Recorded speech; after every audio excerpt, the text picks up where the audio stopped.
Knowing now what prices are, where they come from, and the incredibly significant and important role they play, one can safely assume that price controls will have deleterious effects. Let's apply key element 9 to price controls some states impose during times of disaster. This type of price control is typically referred to as anti-price gouging laws. Price gouging is typically defined as raising prices on certain kinds of goods to an unfair or an excessively high level during an emergency to increase one's profits. So, how does our understanding of the price system help us to judge the wisdom of such laws? Price gouging has a negative connotation to it because businesses are profiting off of other people's misfortune. It just feels wrong. It's this negative connotation and feeling that has led most states to legislate against price gouging. But the questions that need to be considered are, do laws against price gouging help those in need? Which system gets the required goods to those who need them and value them most? Which system more effectively and efficiently solves the economic problems that exist? In times of emergency, when certain goods are in greater need, the system that gets those goods to those who need them and value them most should be utilized. The free market is that system. The free market responds to forces of supply and demand. Those forces are reflected through prices. In times of natural disaster, the demand for certain goods increases and is far greater than the supply available. This imbalance pushes prices upward. Remember, prices serve as signals, and these higher prices send the signal to suppliers that a particular area values these goods more than other areas, and if they get those goods to them, they will make more profit. Because of these higher prices and the signals it sends, suppliers do redirect particular products from areas that value them less to the area that values them more. Higher prices also create the incentive to produce more of these goods, and higher prices encourage more competition. More people will want to take advantage of the higher prices and thus profits. This may not sound pleasing, but it does enable those people suffering from the natural disaster to get the items they need most, and because of the increased competition, the high prices begin to fall back to normative levels. The fact that people are making more of a profit because of this increased demand upsets some people. As a result, price ceilings are imposed. That is, laws that do not allow prices to rise during times of emergency. Anti-price gouging laws. Anytime price controls are applied, shortages or surpluses are inevitable and permanent. In the case of price ceilings, which anti-price gouging laws impose, there will be a chronic shortage. Because a price ceiling, in order for it to do what those who mandate it want it to do, is set below the market equilibrium price. Because people are threatened with punitive fines and/or imprisonment, if they make a voluntary exchange at a price above the so-called legal price, the price will not rise. It cannot rise. This means that the mandated prices are artificially low, lower than the market equilibrium. This will negatively impact the allocation of needed goods in several significant ways. First, those who happen to get in line before others will get the desired goods and not those who necessarily value them the most. Second, because the prices do not accurately reflect the increased value of certain goods, people will buy more than they need, which means fewer people will acquire the needed goods. Imagine parents with a child who is diabetic and needs to keep her insulin cool. They need to keep their insulin refrigerated.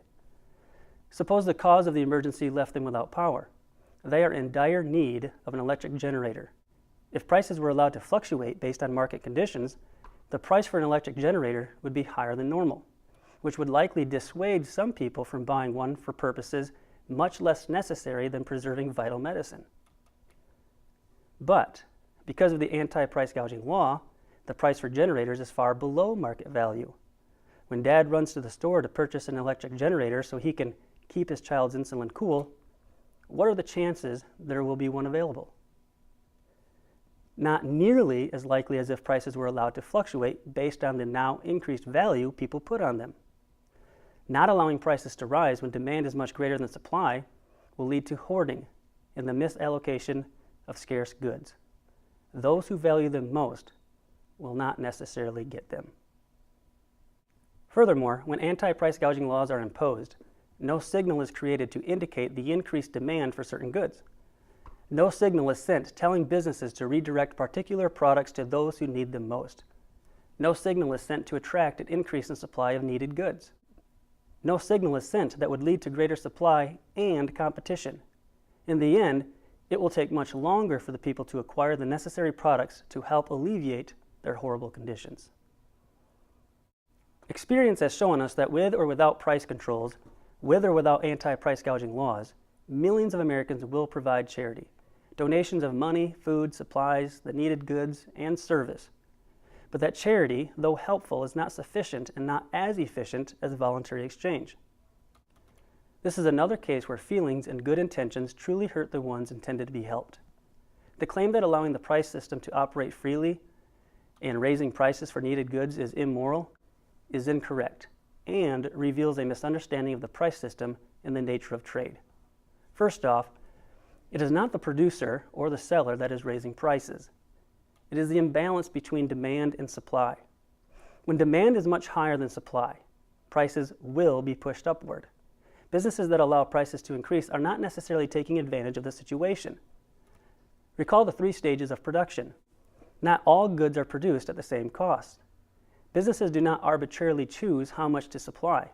Rather, they seek to produce additional products until the production of one more will cost them more than they can sell it for.